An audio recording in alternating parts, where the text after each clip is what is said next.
Hello সবাইকে, big বং থিওরিতে Onam special mini vlog নিয়ে চলে এসেছি। চেন্নাইয়ে আজকে ওনাম সেলিব্রেশন চলছে, প্লাস গণেশ চতুর্থীর আজকে বিসর্জনও।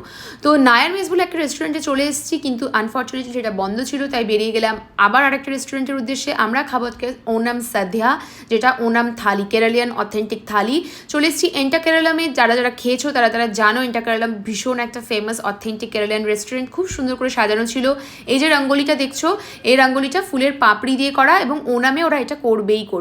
তো এবার দেখাই যে ওরা কমপ্লিমেন্টারি শুরুতেই আমাদেরকে দিয়েছিল বাটার মিল্ক, আর আমি বাটার মিল্ক খুব একটা পছন্দ করি না। তো এই যে বাটার মিল্ক, এখানে অংশুমান এনজয় করছে। আর অংশুমান এনজয় করতে করতে তোমাদেরকে দেখায় ওনাম সাধ্যাটা ঠিক এইরকম দেখতে হয়, কিন্তু ছবি দেখলে কি শুধু হবে? এই দেখো চলে এসছে অরিজিনালি পুরো থালি, প্রচুর আইটেমস রয়েছে। একটা শর্টস আমি ছাড়বো যেখানে আইটেমসগুলো ইন্ডিভিজুয়ালি দেখানো হবে। তো এখানে আমি এনজয় করছি। Now it's dessert time. 4 রকমের পায়েসও আমরা এখানে খেয়েছি। তো এই ছিল আমাদের ওনাম স্পেশাল ভ্লগ।